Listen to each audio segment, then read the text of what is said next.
Սիրելի հայրենակիցներ, քննարկում ենք Հայաստանի Հանրապետության գլխավոր դատախազության 2025 թվականի հաղորդությունը եւ ես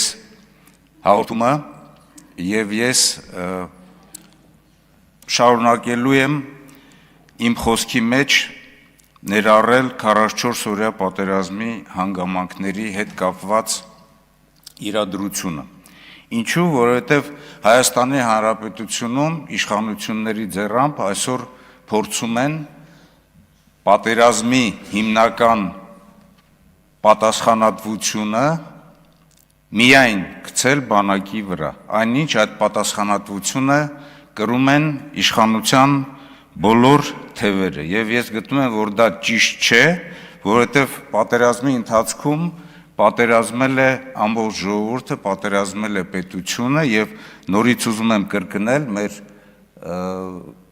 գործընկերների համար, որոնք երեկ եւ այսօր խոսում էին բանակի վերաբերյալ, բանակը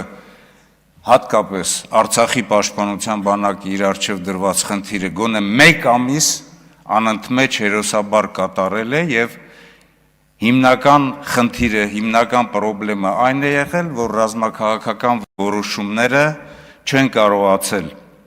ճիշտ ընթացք ստանալ եւ փակել այն ճեղքման ճանապարհը, որով հակառակորդը կարողացել է առաջխաղացում ունենալ։ Արժանահավատ չենք համարում նաեւ քննիչ հանձնաժողովի գործունեությունը, ինչու՞,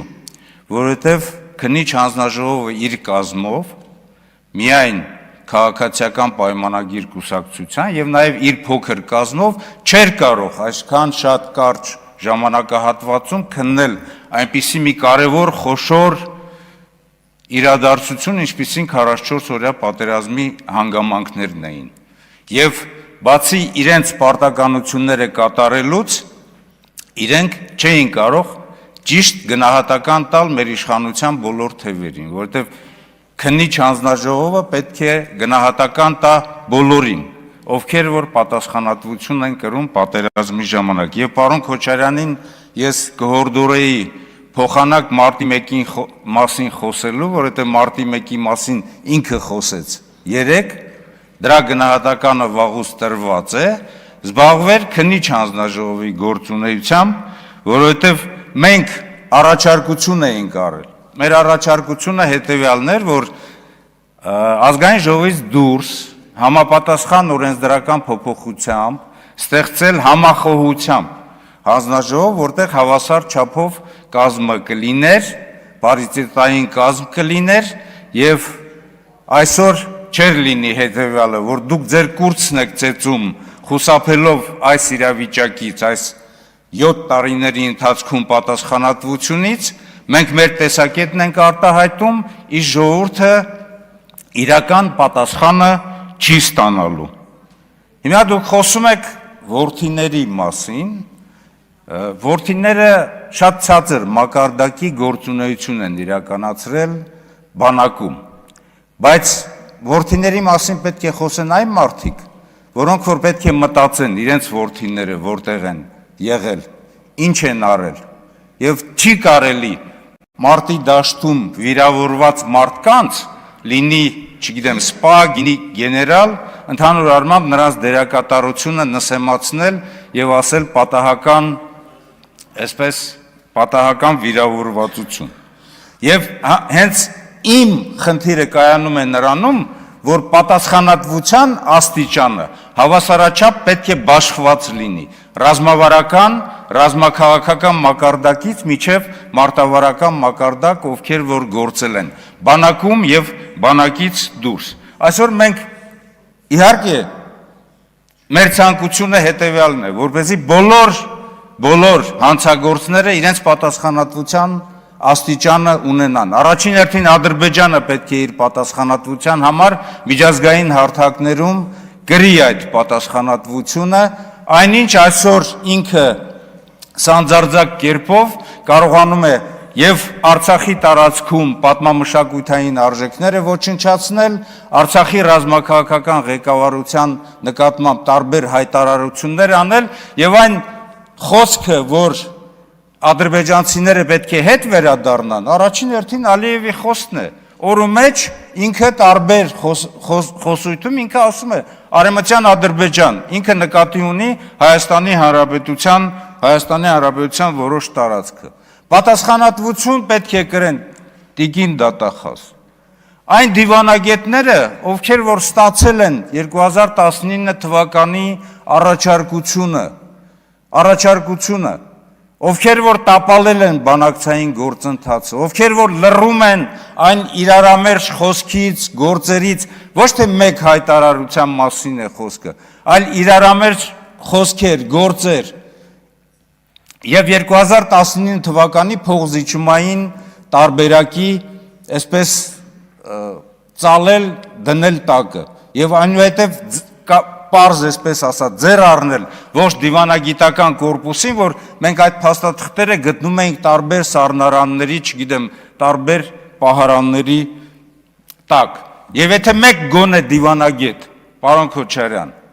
պատասխանատվություն կրի, եթե քննիչ հանձնաժողովում դուք համապատասխան եզրակացություն կազմեք եւ դա ներկայացրեք հանրությանը, ես չեմ ընթերցել, որովհետեւ այդ գաղտնիության թույլտվությունը չունեմ, ապա այդ դիվանագետը կասեր նաև թե ով է տապալել եւ ով է ստիպել, որպեսզի այդ փաստաթուղթը 2019 թվականի ծալեն եւ դնեն իրենց տակը։ Պատասխանատվություն պետք է կրեն պետական կառավարման այն մարդիկ, ովքեր որ բանակին թիկունք չեն կանգնել, բանակի մոբիլիզացիան չեն իրականացրել եւ չեն կարողացել ճիշտ քաղաքական գնահատական տան եւ որոշեն հակառակորդի գլխավոր հարվածի ուղղությունը, որտեղով որ Ադրբեջանը եկել հասել է միջև մեր սարերը։ Պատասխանատվություն պետք է կրեն տարածքային կառավարման, չգիտեմ, ովքեր որ պատասխանատու են ժողովրդին մոբիլիզացնեն։ Ինչու է Ադրբեջանը ավելի շուտ հասել մեր սահմաններ, քան թե մենք պետք է բարձրանայինք մեր ռազմավարական բարձունքները։ Պատասխանատվություն պետք է կրեն բանակից բացի ուժային այն կառույցները, ովքեր որ մարտի դաշտում են եղել։ Ես հարց եմ տալիս, պարզ, ասում եմ բանակից բացի, գոնե մեկ կամ մի քանիսկ, գոնե տոկոսային առումով, կան քրեական գործեր, ովքեր որ պատասխանատվություն են կրում պատերազմի համար։ Ոստիկանական այն ստորաբաժանումները, որոնք որ պատերազմի դաշտում զգալի մասով հետնահանջ են ունեցել եւ չեն կարողացել կարգ ու կանոն հաստատել պատերազմի դաշտում, բայց 2022 թվականին գիտեք ինչ է եղել։ Առաջի գեներալները մարտական գործողություններից հետո, պատերազմից հետո 3 գեներալ եւ բանակից եւ նաեւ ուժային կառույցներից գեներալ-մայորներ են ստացել։ Պատասխանատվություն ընդ որում նաև ռազմական ոստիկանության պետը, որը որ մարտի դաշտում կարգ ու կանոն հաստատելու, օրինականություն պահպանելու համար անմիջական պատասխանատվություն պետք է կրի։ Եվ իհարկե պատասխանատվություն պետք է կրեն այն մարդիկ, ովքեր որ տեսնելով այդ ամբողջ նահանջը խրախուսել են ամբողջ նահանջի ճանապարհը։ Դա երկրի այսօրվա ղեկավարին է վերաբերվում։ Այն ժամանակ եւ նախագահան եւ այսօրվա վարչապետը ինքը ասում է հետեւյալը. դե ինչ ներկայացրել են, ես էլ դա ներկայացրել եմ նախագահային խրախուսման համար։ Գեներալական կոչումներ, հերոսներ, ինչ է դու քո պարտականությունները չգիտես, չես հասկանում, որ զինվորականը, որ պետական այրը ինչ պարտականություններ ունի եւ ինչպիսի խնդիր է ինքը կատարում։ Եթե մարտի դաշտում ինչ-որ միտեղ հակագրոհ է կազմակերպվել, ապա թող այդ կապիտանը, սերժանտը, շարքային է հերոսի կոչում ստանա, ոչ թե այն անձնավորությունները, ովքեր այդ ամբողջ ճանապարհի պատասխանատուն են եղել։ Եվ իհարկե ժողովուրդն էլ է պահանջում։ Այսօր դուք ձեր գործունեությունը շատ հոյակապ կերպով եք ներկայացնում, բայց ինչ ուզում եք ասեք, թռնեք վերև, իջնեք ցած, հարգելի հայրենակիցներ, այսօրվա այս ողբերգական վիճակի, Արցախի անկման համար պատասխանատու է այսօրվա իշխանությունը, որը որ փորձում է նորից մեղքը պատերազմի գցել բանակի վրա։ Հիմա տիկին դատախազ, այս ամենը դուք տեսնում եք, թե չեք տեսնում, իրավապահները տեսնում են, թե չեն տեսնում։ Նորից ես ասում եմ, ասեք գոնե մեկ քրեական գործ, որտեղ որ մնացածը պատասխանատվություն են կրում։ Չի կարա քննիչ հանձնաժողովը, որը որ նախագահ ունի եւ նախկին գումարման պատասխանատուներից մեկն է եղել, նույնանուն հանձնաժողովի օբյեկտիվ արժանահավատ գնահատական տա այս պետությանը, որի գլխում կանգնած է մի անձնավորություն, որի ենթականներն են իրենք հանդիսանում։ Քաղաքացիական պայմանագիր խմբակցության անունից ելույթ կունենա խմբակցության ղեկավար Հայկ Գոնջորյանը։ Իսկ մինչ այդ ողջունենք Երևան